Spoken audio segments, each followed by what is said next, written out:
I think a main reason why people don't address things is because they have to take accountability for their faults in it. They have to take the accountability for their role they played, whether they were directly doing something or whether they were not directly doing something. Like we all have a role. When someone gets hurt.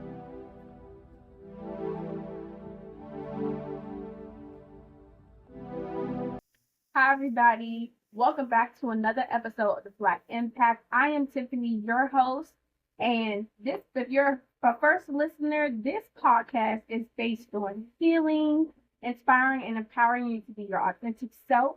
We talk about uncomfortable conversations in the Black community that help you heal and grow. And we also talk about trauma that we have experienced in the Black community. I have a lovely guest here with me. Her name is Stepanie. She is a licensed therapist in the Black community in Washington, D.C. Being your authentic self, we're going to get her perspective on mental health in the Black community and just, see what we can come up with. Okay, guys? Welcome, Stepanie. I'm so excited for you to join me today. Welcome to the Black Impact Podcast. Thank you for having me. I'm excited to be here. Yes, I'm excited to have you. Okay, Stepanie. So, for my listeners, I want to let my listeners know what you do, how you do it. Yeah. Okay. So I'm a social worker. I currently do work as a DC government social worker, and I also am a therapist, contractual therapist. I work with 2 different agencies. What do? I provide people with the tools they need to help them get through the different obstacles that they face, as well as provide people with a listening ear to help them get through some of the challenges and their traumas that they face throughout life. So, guys, if you are looking for a therapist in this economy in Washington, D.C., I know we are going through right now a tough time when it comes to the government that shut down. So if you are looking for a therapist right now, Stepanie is your girl. I also will have a link in the description on where you can find therapists at if you're going through a rough time and you need someone to talk to instead of like a close friend or a family member. Okay, guys, so let's get into it. This episode. So, Stepanie, I have some questions for you. As a therapist, what does living an authentic life mean to you, and how do you help your clients uncover their true self? So for me, as a therapist, living your authentic self or being your authentic self in life, it genuinely means just being who you are.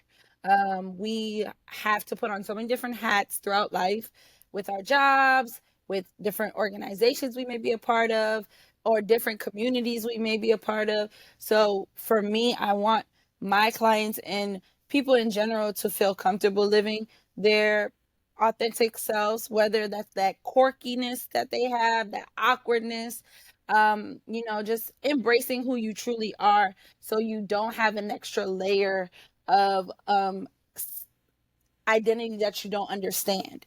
So I think that's pretty much me answering the question. Oh, okay. And then I asked, how do you help people uncover being their authentic self or living their true self? One way I do it is holding up the mirror. And what that means is honestly just holding up the mirror up to my clients, like just not only just mirroring some of the things they're telling me so they can hear it, but also talking about some of the things that they discuss that they kind of glance over. And the reason why I do that is because that had to be done to me. You know, we all need to sometimes be told and like somebody has to tell us when we're not doing certain things or when we are doing certain things.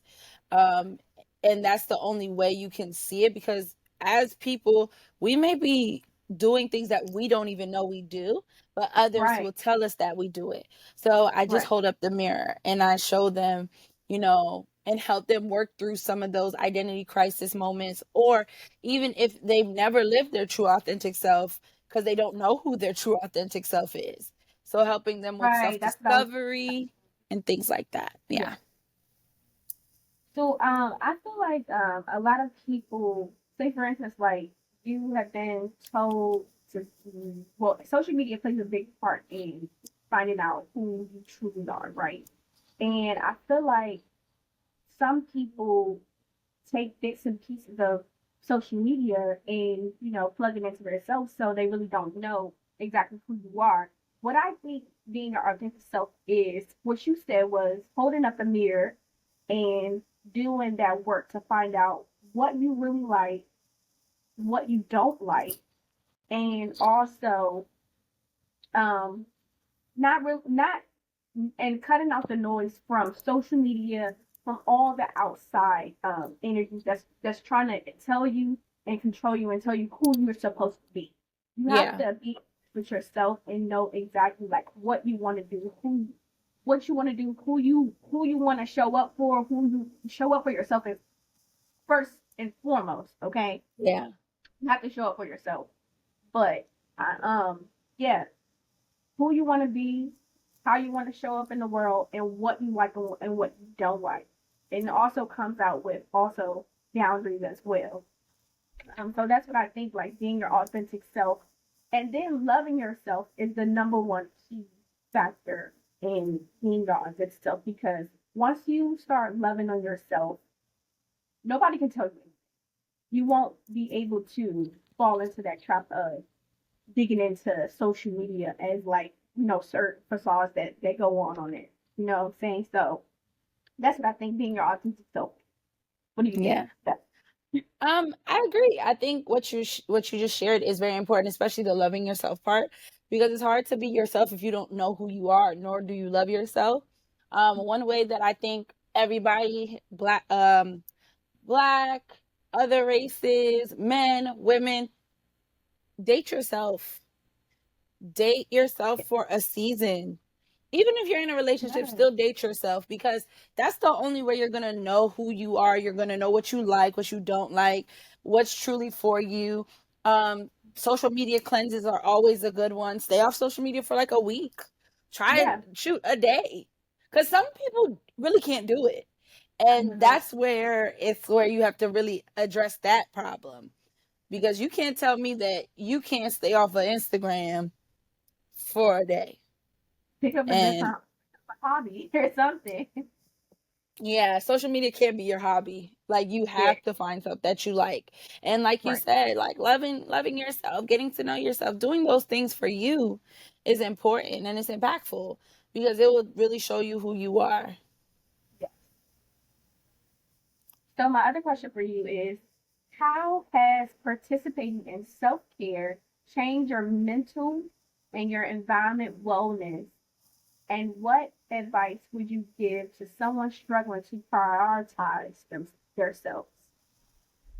Okay. So for me, self-care has changed my life drastically because there's something called self-care and I think there's something called self-maintenance. And usually we get confused. We get self-care and self-maintenance confused. Like getting my nails done, it can serve as a form of self-care, but if it's a regular routine thing, like and I do it to keep myself up, Right. then that is not self-care to me. Maybe for others it is, but it's not self-care to me. Getting my hair done and things like that.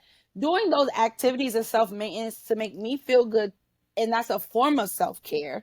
But ultimately self-care to me is sometimes it's the simplest things. Going for a walk can be self-care, and or watching a good movie. In this field, in this profession, in this world, in this time and climate that we're in, self-care is the number one important thing that needs to be um being done for people, and it doesn't have to be expensive. We do a lot of, like, for me, I can't speak for others, but I work with other people. I have other people's lives in my hands, so I need to be able to take care of myself, because if I'm not good, I can't show up for anybody else. Exactly. That's the whole having of not pouring from an empty cup. All, and Empty what cup. I also tell people too, um you can't pour from a cup that has a hole in it either, because it could be full for in 1 second and the next it's empty without you even pouring.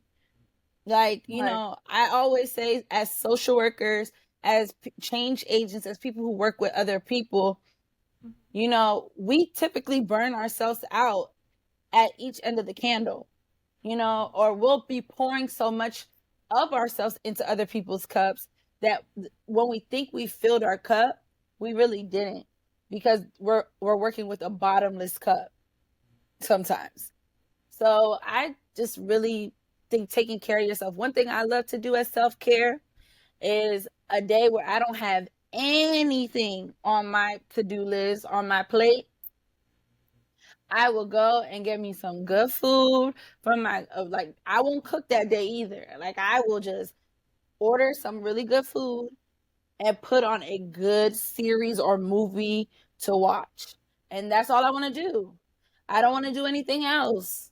I mean, and that to me is my form of self-care, because that's a way of me, like, removing myself from what the world got going on, and just like getting into another story.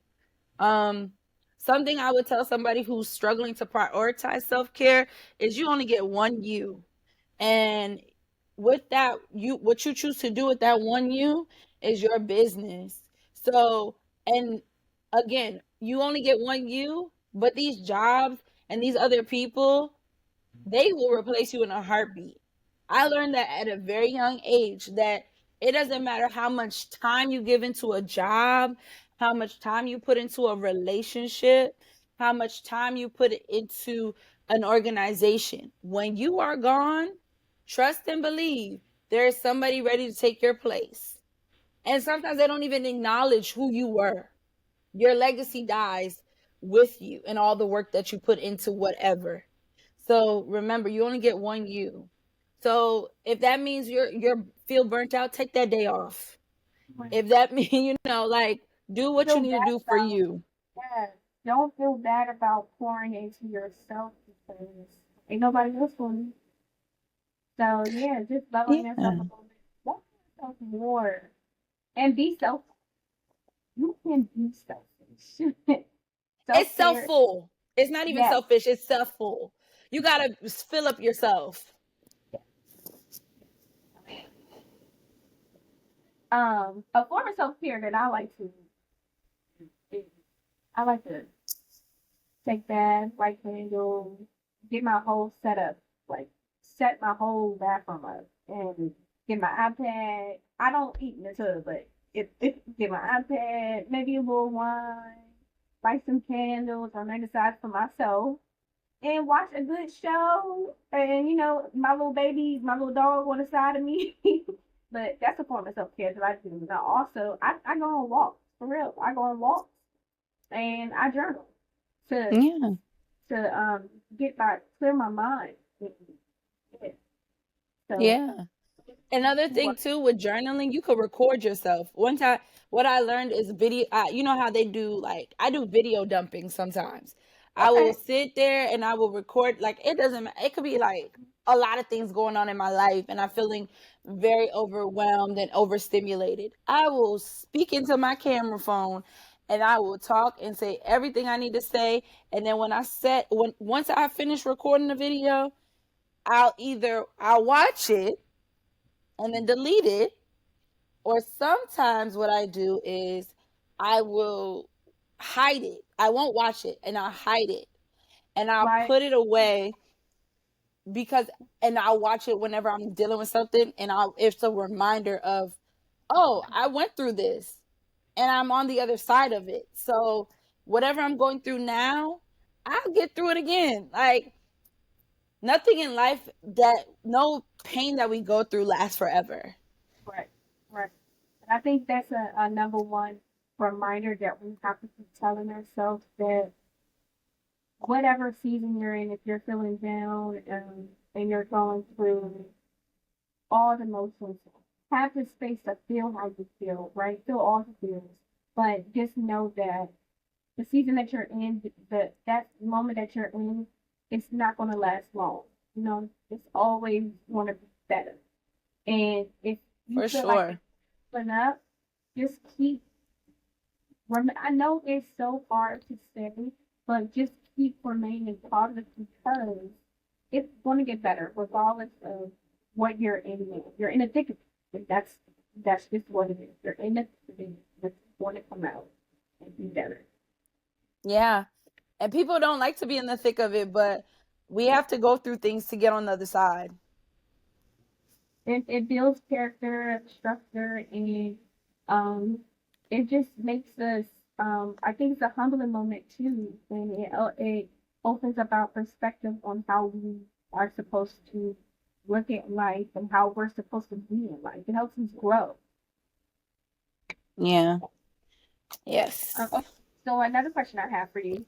Um, can you share a moment where you had to confront a generational or societal pattern, and how has that shaped your journey towards self love and emotional freedom?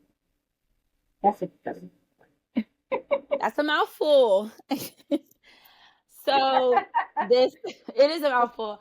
This is a transparency moment for me. Um my family's Haitian. Okay. My family's from the Caribbean, and I don't know if a lot of people are familiar with how foreign families operate or Caribbean families operate, but it's a lot of secrets. What happens in the house stays in the house. What, a lot of the adults are the ones that get the second chance. The kids don't really get it. Like it's backwards almost. Like the value is in the adults. Yeah, Necessarily just be just a Haitian background. I think that's in general, like in the black community, we what stays in his household don't leave his household. That's yeah. And also, where you said that the children don't get a second chance, it's like we don't get a chance to mess up. We only get a chance to like be our best. But that's a lot of pressure on us as a kid. And And it's how do you almost it's on that yeah. pressure? Yeah, but I'm sorry. Go ahead. Yeah. No, but it's almost like you said, it's a lot of pressure. And for me, one thing I had to deal with is some a family member doing something very, very heartbreaking to me as a child. And I was like, okay, it happened to me, but there was no comfort for me. Like there was more so, well, oh, we didn't want to punish them for what they did because we didn't want to punish them for what they did because we thought about what how your grandmother would feel. And in my head, I was like, but it didn't happen to her. And Right. just it was just like, oh well, this person was gonna be this, or my parents were like, well, what when I was going through it, and this, I was like, what? Again, I had to really sit there with everybody and say, but it didn't happen to not a single one of y'all. It happened to me, and nobody checked up on me. Nobody thought about how I was gonna feel. Nobody thought how it was gonna affect me. Nobody thinks how it affects me now to this day. Like this is something that has impacted me, and I've had to carry it with me for years. And when I brought it to the forefront of their attention, of course everybody was kind of like, I don't want to say they were acting sad, but they were trying to still make it about them. And then I had to say, listen, this is why we have the problems we have, because everybody is making other people's trauma or other people's experiences about them. And that's not right, because at the end of the day, how are you focused on you healing from something that I went through? Like, make Right. it make Yeah. sense. And I noticed a lot. I say that it just I had to hold up the mirror to some people's faces, but not only just holding up the mirror, I had to discuss it, because I said, listen, the problem is, it doesn't matter how big, how small, it doesn't matter how hurtful, how impactful, we don't talk about things. We don't talk about it Right. when it happens.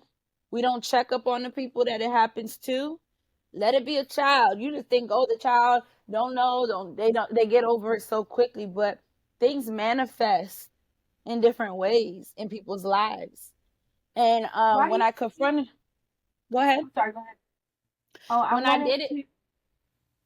I'm sorry. Go ahead. Yeah. it, when I did it, I actually was challenged by, because when I was in school for my master's for social work, the conversation that kept happening was, you can't effectively show up for people and support people if you're not well and you're not good.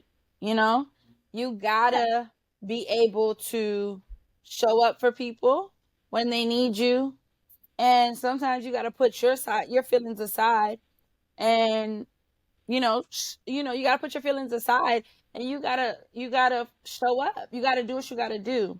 And then in grad school, they were like, if you don't address your challenges and your own trauma, all you're gonna do is transfer your trauma onto your clients when they have similar situations that happen to them. You're gonna start to personalize other people's experiences. You're gonna take things personal when they happen. You're gonna get too invested, or you may not be invested enough. There's so many things that could happen that will affect you as a clinician, as a social worker, as a change agent. So you have to be able to address those things when they happen. So I was challenged to address it. Ironically enough, it had been 20 years since it happened. So I was a not 20 years. Ooh, I just tried to 10 years. It was some time. It had been some time. And it was like, it was time it's time to bring it up. And at first it started off as an assignment. Then it started off as my healing journey, the steps to my healing journey. So,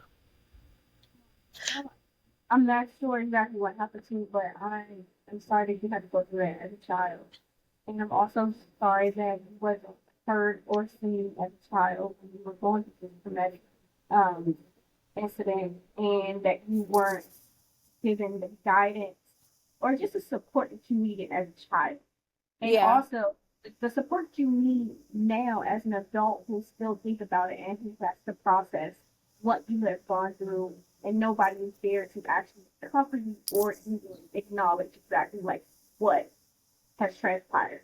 And I'm sorry that you really had to go through that, because a lot of people go through a lot of things as a child. An incident happens, to them as a child, and they experience the same thing that you have experienced. Um, Not the same incident, but like just not having the support, not being able to address it, and have to carry that weight all by themselves. Um, and some people are not open to talk about certain things that happen. That's why people shut down.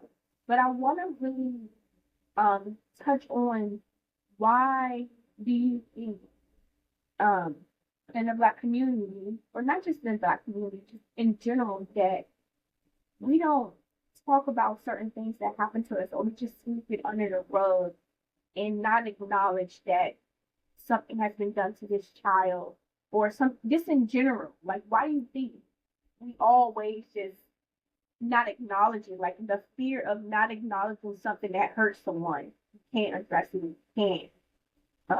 Yeah, we can't just address it. I think a main reason why people don't address things is because they have to take accountability for their faults in it.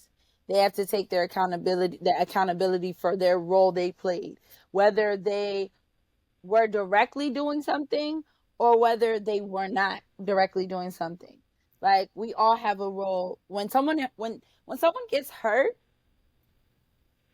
we we know somebody close to us gets hurt, or for example, let's say something happens to one of our, as if I'm not a mother, and but I know if something was happened to my child around me, or at the cost of someone who I brought around the child, I have to take accountability, because That's my I'm the child. reason this, yeah, that's my child, but that they're also, I exposed them to this.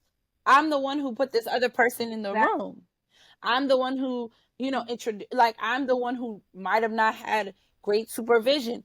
or it also has parenting for a lot of these, and what I can say for Black families, or just you know, foreign families, Caribbean families, African families, we prioritize providing financially for our families. That is Yeah. the main thing. We know if the child is eating, the child is sleeping, has a roof over his head, clothes on their back, clean clothes. Sometimes, you got to do what you got to do. Um, their basic needs are protected. That we did everything we needed to do. We didn't have to engage in their emotional well-being. We didn't have to engage with them socially. We didn't have to do anything. All I know is, you want some, I remember hearing all the time from like my cousin's father, you want these nice expensive things, right? Well, I gotta work. What do you want? You want me to do this, or you want me to go and make sure you get what you want? Like, and again, I think it's just a cultural thing. I think it's like a generation. Yeah, it's a generational curse, and it goes back down to slavery. Because think of it, back to That's what I slavery, was about to say. Yeah. they they weren't they weren't able to have feelings or express ourselves because they had to, you know what I'm saying, they had to keep all their emotions bottled up, because if they did address anything, they either will be killed or beaten, Yeah. right?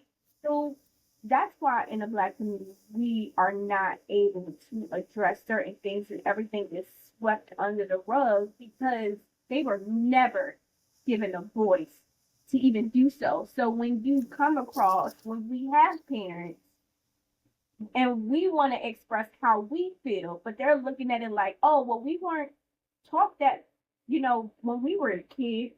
So, this is something that we just don't do. So I'm not going to give you the chance to do it. You're going to just have to just be strong, do exactly what I did, and we're going to have to just move on. And I just think that's just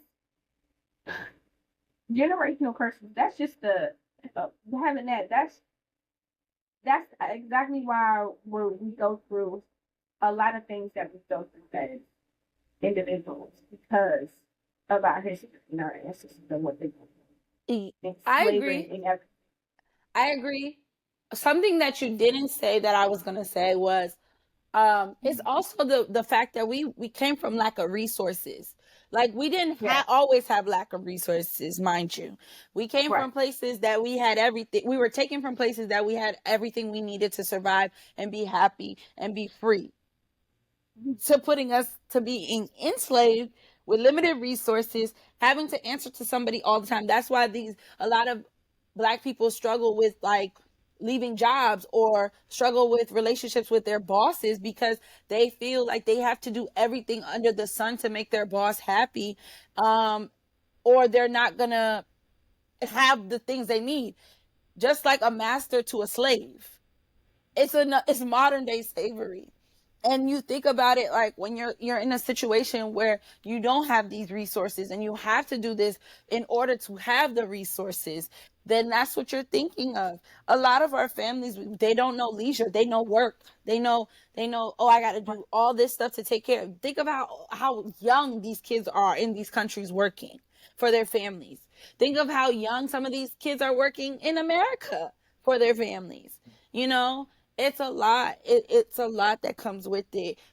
Slavery does play a part, and I think another reason why we do have to go through some things that we do go through is because we are the generation that said we're going to break all the generational curses, not knowing how long and down history these curses are.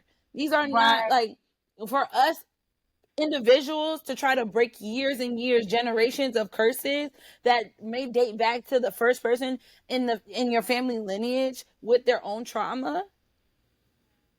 Like, we're breaking slavery. Like, some of our ancestors who dealt with slavery, we're still carrying on that generational trauma. Like, I will never forget, I took a trip with my when I was in grad school. I took a trip to South Africa with my program, and we were on the Robins Island, where Nelson Mandela was incarcerated during the apartheid. I have never felt so heavy in my life. until I stepped foot on that island. And that's because all of that generational trauma, that pain, that suffering still is on that island. And you want to know how even crazier it is? The people, the tour guides, the workers on the island, a lot of them are former prisoners of Robin's Island. So add that into it. Of course, you're going to have some trauma because you're literally on an island where people who are still living, who are working, who are working on this island, who went through that trauma, and the trauma that people died on that island and they left behind. So that's a part that plays a big valid part in why, things are not being dealt with, because it's too much. It's hard for somebody to deal with that. We just decided we want to be the ones to do it, not knowing how much it was going to be. See, we like want to break every generational curse. I just think that we feel like we don't want we don't want to end up the way that they end up. And that is part of breaking the generational curse. But then when we start being ourselves and pouring into ourselves and being who we are and who we want to be and how we want to show up, that comes a part of breaking generational curses because we have a voice. We don't just stand for anything, and we don't want to be treated poorly, you know. So I don't think that we just decided like, oh yeah, I'm about to break every generational curse. No, I just think that it just somehow like falls into it because we don't want to be mistreated. We've seen our people being mistreated for many years and we're tired. And society is not listening. No one is listening but us. But you still have some stuck people who are still in that mindset of comfortability, who don't want to bring generational curses and who just stuck and comfortable in their environment. So yeah, I just don't think that we just like, oh yeah, I'm going. I want to do because Yeah, I I don't don't think think so anybody wants to either. I don't take think on a so either, but we're not comfortable living in the dysfunction of yeah, it all. And right, that's the thing where we said, all right, I don't want to live in this dysfunction. So how do I yeah, change it? I got to break yeah, the curses. It almost fell in our lap, but we're the ones who said we're going to take it on. Cuz we don't have to. We yeah. could just say, okay, we're going to just do it, we're just going to do what hey, they might have a little bit of issues, but they've made it through life. Like, we could have said that. We could have just Listen, accepted it. but But are we they didn't want making that. but Huh? are they making it through life though? They're making Are it the they? best way they know how. And you got to think about that. Like, for a lot of people, making it through life is waking up every day, getting up, and going to sleep. Like, waking up, going to work, eating what they got, eating their meals. And some people are content with it. But you got to remember, some people are functional in, some people function in that type of environment. So it's not that we might not have wanted to, but we did take the challenge on because we didn't have to. Because we would stay. I just feel like we don't. This generation, like we just don't want to settle for anything that is chaos or negative or anything that's negative. Like we just don't want to be told that we can't just be who we want to be or do what we want to do. Like Mm-hmm. you know what I'm saying? Like I think that's just where it comes from. Like no, we don't want to settle. Yeah, Yeah. we don't. But Okay. So we're gonna switch topics. Okay, so my other question for you is how have you learned um how have you learned to set boundaries in love, friendships and family, or family, and what impact has it had on your peace and mental growth? Not mental growth, just personal growth. all right. So for me, setting boundaries was always something hard because I was somebody who was a yes person. Like, I am literally, I'm a people please. I'm not. I try not to be now, but I was a bona fide people pleaser. I wanted to do everything to make other people happy while it was just killing me inside. So I think I learned how to set boundaries through failure because of just failed relationships, because of all the people pleasing. You don't always realize and recognize you are built when you're a people pleaser, unconsciously you are also um you're envious of the people that you're pleasing, because people pleasers, they don't get, as a people pleaser, what I gave other people I didn't receive back. See, okay, so okay, I was trying to figure out what you meant by that, but And when I didn't receive it back, yeah, at first I'm thinking, in my mind I'm thinking, oh, it doesn't bother me, it's not affecting me. But on the flip side, it is. And it's yeah, affected me through some of the actions and the way I was responding to certain people. Because, if I'm always showing up for you, and it didn't have to just be like rude or being nasty. It was, I'm always showing up for this person, and this person is calling me right now. And the way I would, like, the face I would make when I would see the call, like rolling my eyes, like, oh, what do they want? They want something. And or it's just like, it was just the way I would respond to myself, like the way I would respond, or like little things that I would do that would be like, all right, am I really happy with what I'm doing? Am I really happy with giving all myself to somebody else? No, because I'm not receiving it back. And again, I also had to learn that you shouldn't have that expectation from others either, because that's where another part of the animosity, it's not envy, it's more so animosity. and I was trying to figure also out the resent. word. Yeah, it's, and the Okay, resentment yeah, is building up.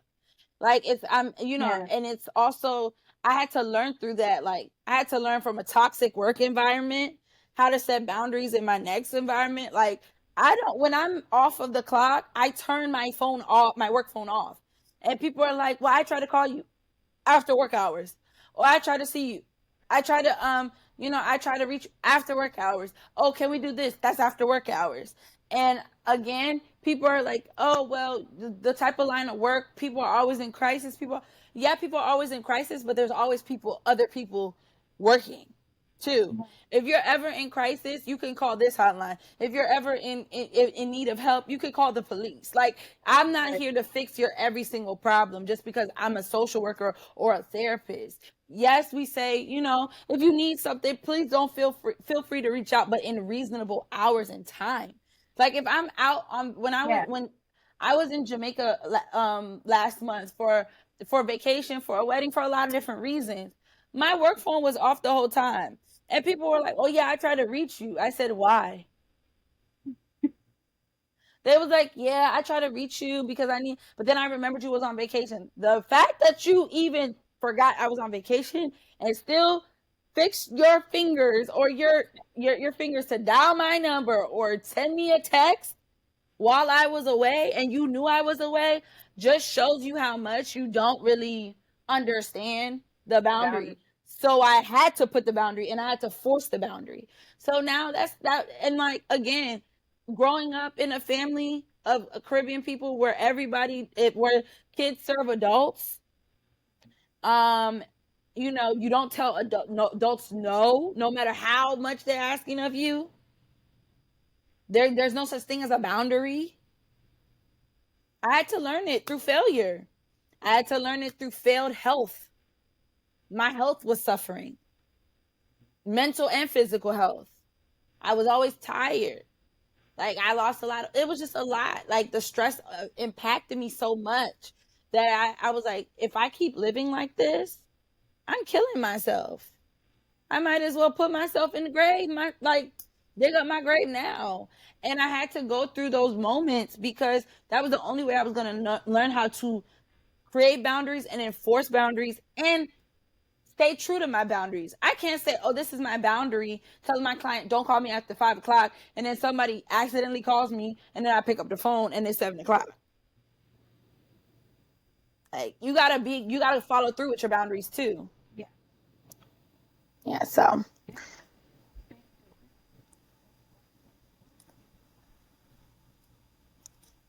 yeah.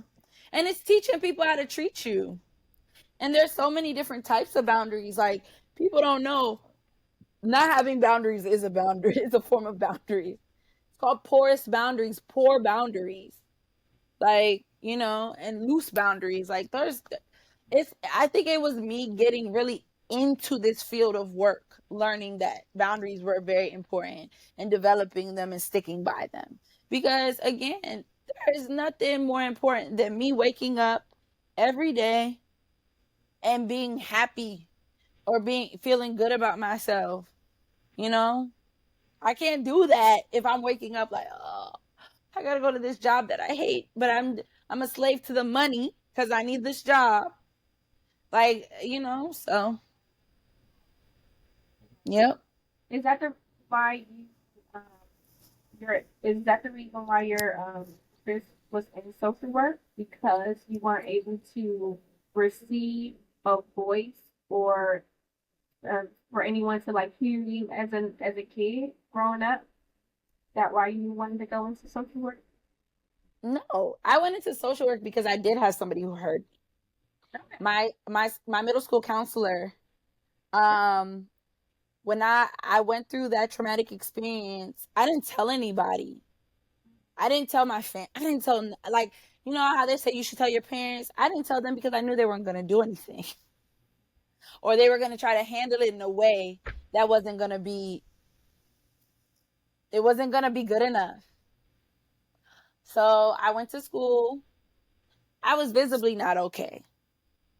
I did share with a friend something happened, and she encouraged me to talk to my counselor. When I told my counselor, she showed up for me in ways that nobody had showed up for me before. And then I learned, because she's a mandated reporter, she had to report it. Of course, I was scared about what I went through. But my family's reaction is another reason why it motivated me even more, because it made me realize that there are people in here, that the people that who are quote unquote supposed to protect them, that are their first protectors, don't know how to protect them. And sometimes it's because they don't want to protect them, or they don't know how to. But by but in general, they don't protect them, and they're left out here vulnerable. My reason for getting to social work was to give the voice to the voiceless, and to teach people, like, it's okay not to it's not okay that you're not feeling protected, but it's okay if the person who protects you doesn't look like or is not biologically related to you. Sometimes the person who comes into your life and changes your life is that social worker or that counselor or that coach or that mentor. It doesn't always have to be a mother, a father, a sister, a brother, an aunt, an uncle, a grandma, a grandpa. Sometimes it's not. It can't be. you know so that's why I got into the work that I did. And I didn't know how much of a thankless job it was,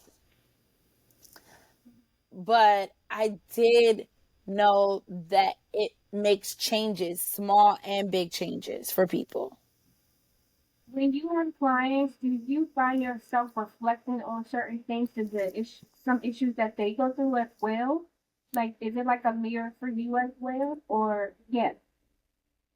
um it's not supposed to, but it can be. But that's when you also have to recognize that it is.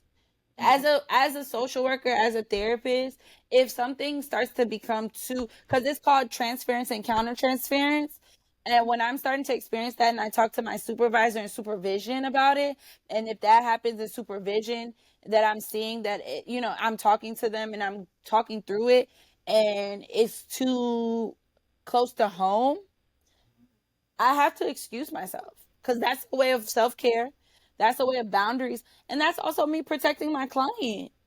Yeah. I can't sit here and um you know talk to somebody who has dealt with similar things that I've gone through, and then I'm projecting my experience or my feelings or what I should have did onto them. That's not that's not how that works. So I have to recognize it. And I mean, I have recognized it. I probably have stepped away from two people, therapy client, and another person who was like for a case. I had to excuse myself for a case. Um, and once I did it, I had to do it. It had to be done. Like, I was a high school counselor, and there was not just me, and there was times where I would tell my colleagues like, look, this is too tough for me. It's too close. It's hitting too close to home. And of course, nobody wants to hear that, but what you want me to work through something when I'm just suffering through it? It's not productive. It's not helpful. I mean, and nobody wants to, and I don't even think sometimes it's projecting. It's just the feeling that carrying it with you. Like after hours, if I'm thinking about it, like I'm thinking about something after hours while I'm away or on the weekends, I'm too invested emotionally. Like I know things are happening, but my thing is what I do when I'm with the person is all I can focus on. I can't focus on things happening while I'm not responsible or I'm not interacting because anything could be happening. Shoot, things could be happening and they're not even telling me when I'm with them. I can't carry that on me. Fun fact about me, I love everything black. Like I love everything black. I'm not, I don't discriminate. Like I love other cultures and other things as well, but like I love everything black. Like I support black owned businesses through and through. So for me, finding black joy is literally like looking at black joy. So that means going to something that maybe representation is a big thing for me. So, for example, Wicked. Cynthia Erivo is killed the first movie, right?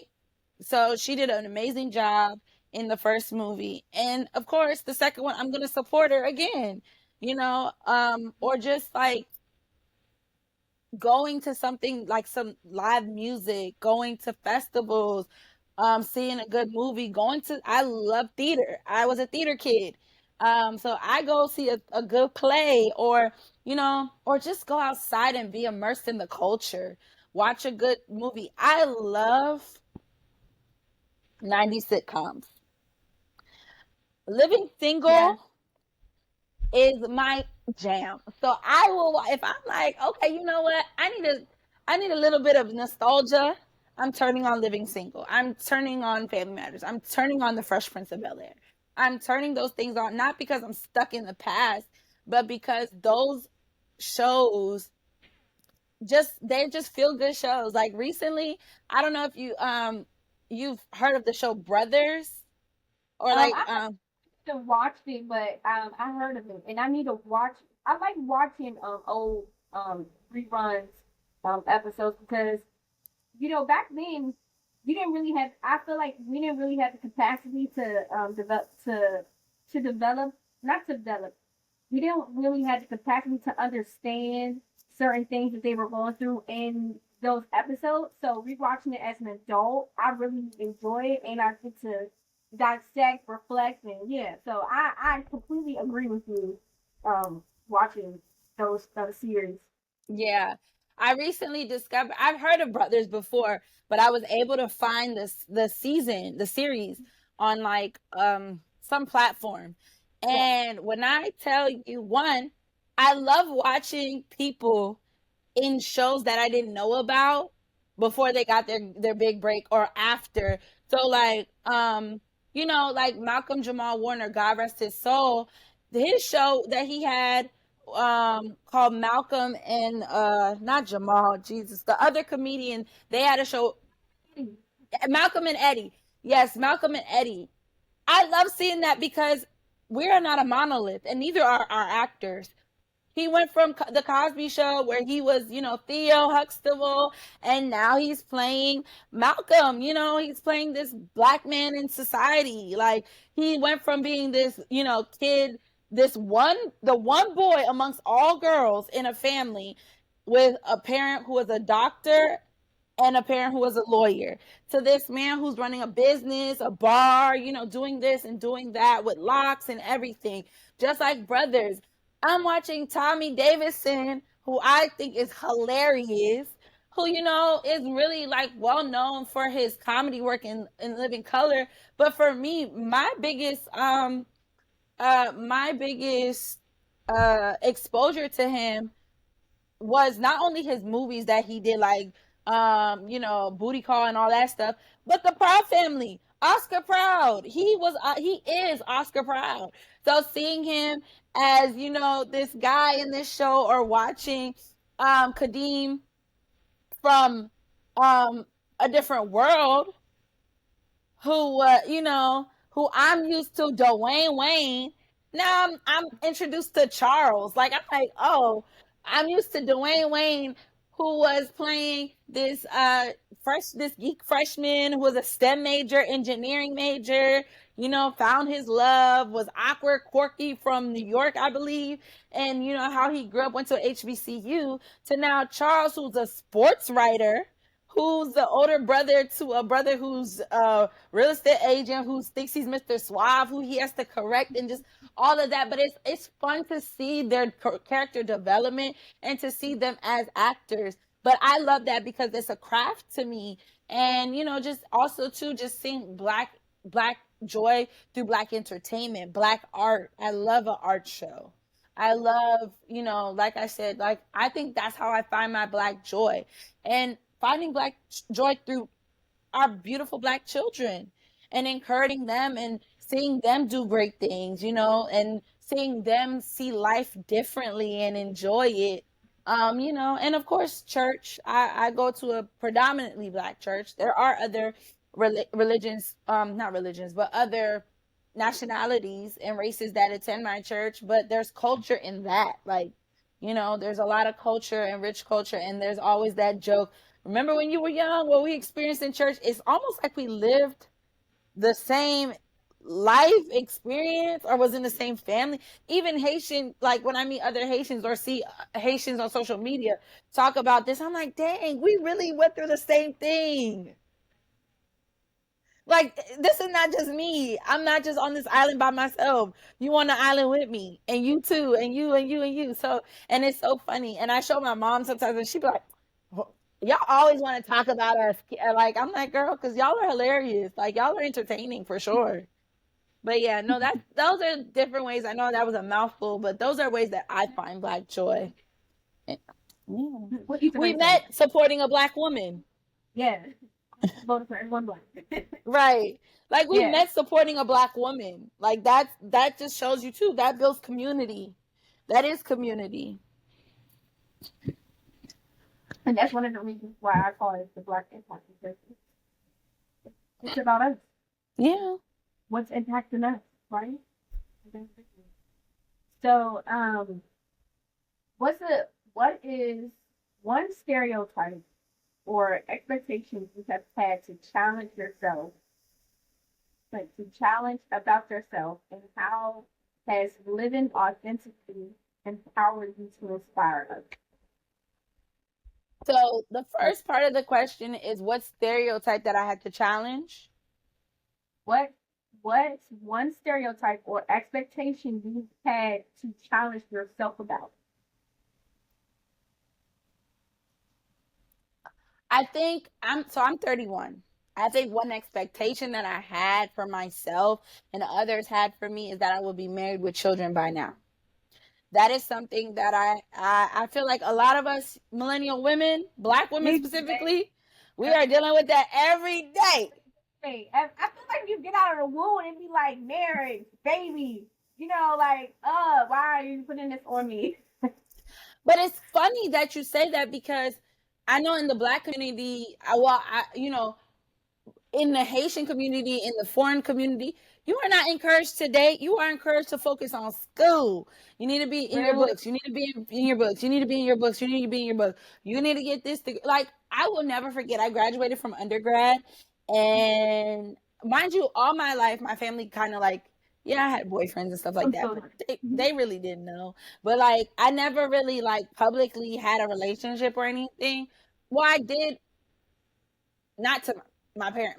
Anyways, my parents knew about a boyfriend or two, but like, it wasn't something where I was bringing him around. He was coming to spend the night. None of that crap that's going on nowadays or whatever. But one thing that I really, my family never, like, it was always, okay, you need to go to school, you need to focus on your studies. You don't have time for guys. You don't have time for guys. You don't have time for guys.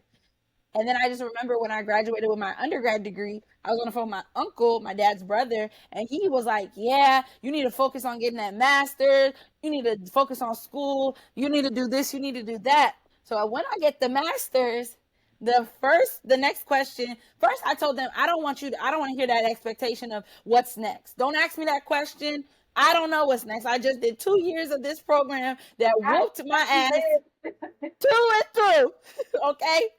And I felt like that's what happened to me in undergrad. And I literally suffered from after graduation depression because I was like, I don't know what's next and all these expectations and all these things. But after I graduated, I was talking to my uncle, he was like, yeah, you're not dating. You're not, are you looking, do you want to get married? Do you want to do I said, sir, how? How? I just graduated. I even if I wanted a relationship, it wasn't something that was possible with that program. But even still, like, you guys you guys put so much pressure on me to just focus on school, focus on work, focus on school, focus on this, focus on that.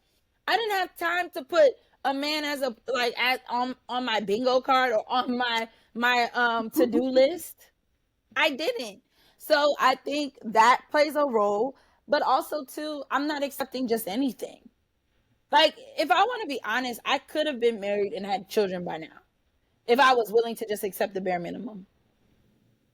But I'm That's not. I just can't that's because true. I'm just in That's a space in actually my life where I've seen women do that time and time again, and they suffer and they're not happy and they're blaming the world for their problems, and like they're in a relationship but they're not in a relationship, they're in a marriage but they're in a marriage by themselves. Like, I'm not doing that.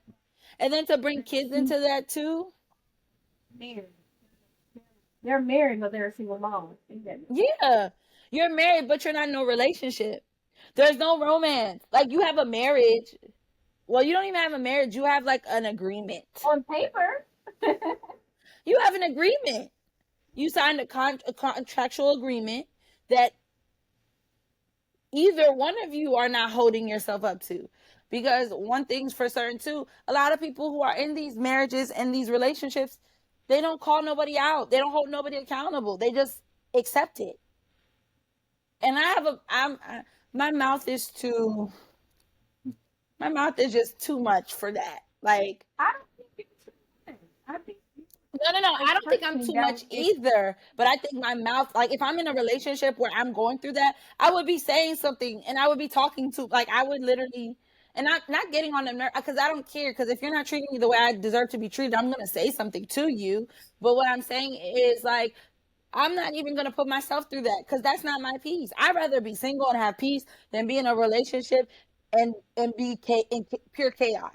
Like, I just don't want to do that. So that's something I had to challenge within myself, because there was a time where I was like, dang, is there a problem with myself? Why am I not in a relationship? Why am I not doing this? Why am I not doing that? Why am I not a mom yet? Why am I? And I was asking myself these things, and then I had to take some time away from it. I went through a relationship where I was like, okay, I need a break. I need a break from not only you, but anybody. Because I had to, like, heal me, but also I had to love on me. Because that's like, if you're not in a happy situation, there's no love for yourself either. Because you're giving it to, if you're in a no marriage stuff and you're a single mom, you're giving else. all your love to your kids. And I couldn't do that because I need to love on me.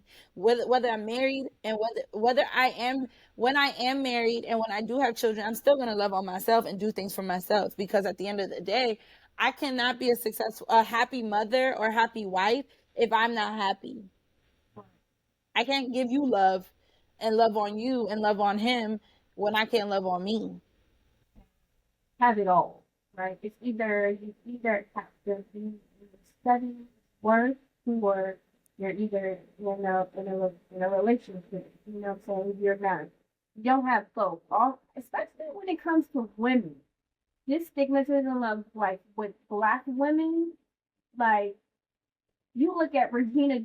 Ooh, I hope I'm getting their names correctly, but like Regina Hall and Taraji. I mean, they're successful black women, right? But they're not in a happy relationship, right? And we are told that you only can have one, but I don't think that's true. I think you can have it all, and I think we have some prime examples now, but back then we didn't have those examples. Like you I have agree. I agree. DeVal and what's her name? What's DeVal's wife? Kadeen. Kadeem. They're you know what I'm saying? Like she has it all now, right?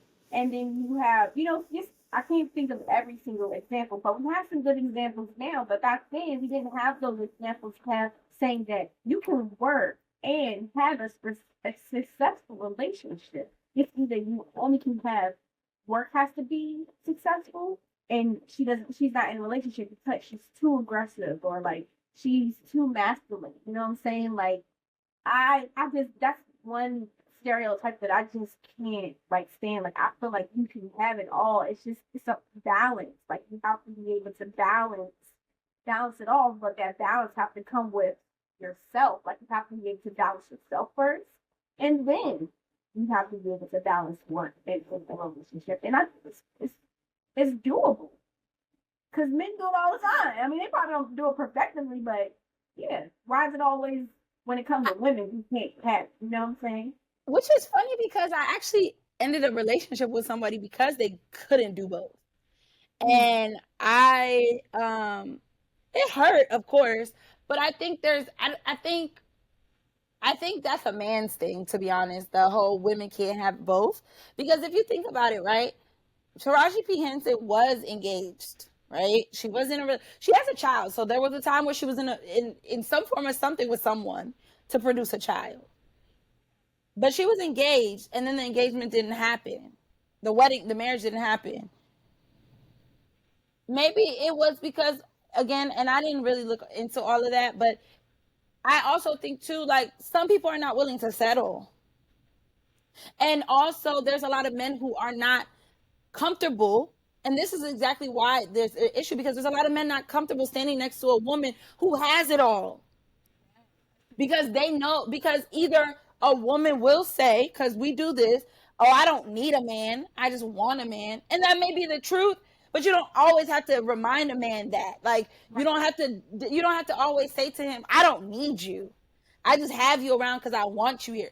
Nobody wants to hear that because if somebody told you that, you would really be hurt.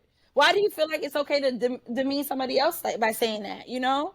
So I think that's something that we have to also say, like, us women, we can be strong, we could have it all, but we don't have to settle for less, we don't have to accept the bare minimum, but we also have to be mindful that, the and on the other side of it, the man has to be willing to be like, okay, my wife, my woman, my wife, she has this business that's successful. She may make more money than me. She may be doing this. She may be impacting the world this way. She may be impacting the world that way. I have to be comfortable in that. I have to be comfortable when I walk into a room and people know my wife and they know me as Stephanie's Her, husband, yeah, not, oh, this guy and that's his wife. Like that's where some people have to be comfortable with. And it's okay if you're not. That may just not be what you want in life, because there are a lot of women who are willing to just be his wife. right. That's his wife, that's the mother of his children. There's a lot of women who are okay with that. There's a lot of women who are okay with being stay-at-home moms. Listen, I want a soft life, but I don't know if I could be a stay-at-home mom now. Don't know. Yeah, I want to. Yeah, I don't know if I can do that. Yeah. Don't know if I could do that. Maybe I could have a business from home, but stay at home mom just completely. I don't know. That may not be that's not on my bingo card. That is not. But I will say I think that's why. And then even as a social worker, I'm gonna be honest with you. It ain't many of the social workers married with children or happily married with children. There's a lot of people who have children, a lot of people who are divorced, and you cannot marry your job. I'm not I don't want to be in a marriage, but I see my coworkers more than I see my husband.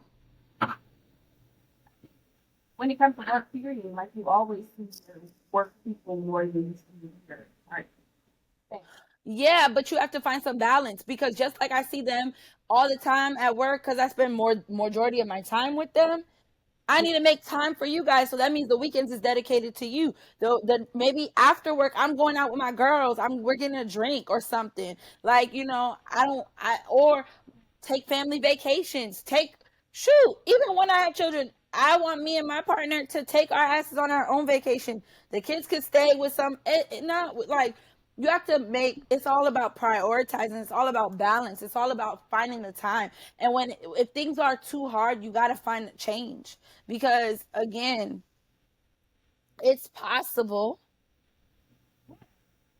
but you have to be willing to not you have to be okay with whatever you're willing to accept. And if you're not accepting the bare minimum, you're not accepting the bare minimum. If you're okay with accepting that, that's on you. But I think that's what it is. A lot of us women, millennial women, we want it all. And we know we can have it all. I also think that we have to be willing to will be open to it looking a certain way. Like it doesn't always have to look the way we imagine it. It can always look a different way and be open to that. Yeah, that is important too because I think of what I think about with that is you know, God, I believe in God. I'm a woman of faith. One thing I've always heard, and I used to never understand it, was if you want to see God laugh, tell him your plans. The life I envision for myself is not the life I'm living right now. Am I mad about it? No. Am I happy about it? No. Am I okay with it? I'm understanding this is where I'm at right now.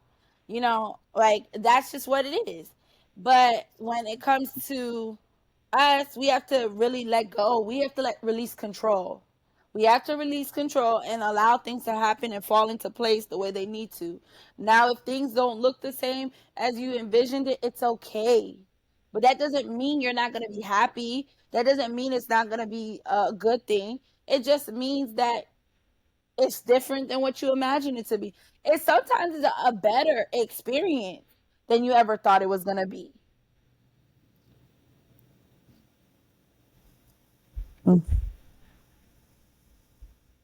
Timelines are one of the killers of joy too, because we put ourselves on these timelines. Like, oh, I need to have a kid. Like that whole trend, plan A, plan B, married by this age, kids at this age, house at this age. And there was a lot of people who were like, check, check, check, check. But then there was a lot of people who was like, plan B, I'm the rich auntie that travels and is loving life. Or, you know, I was married, but like some people, I was married, but now I'm divorced. But I'm actually more happy divorced than I was married. Like, it all is about being open to the possibility of it looking different than what you imagined it to be. Thank you so much for tuning to the Black Impact. Please like, follow, and subscribe. Listen to this episode with so many people. Make sure you follow Stepanie on all the links will be in my bio. Come back for another episode. If you're new here, please subscribe. We love you guys. Thanks for tuning into the Black Impact, guys. I'm Tiffany, your host. This is Stepanie, and I'll see you in the next episode. Yes, thank you for having me.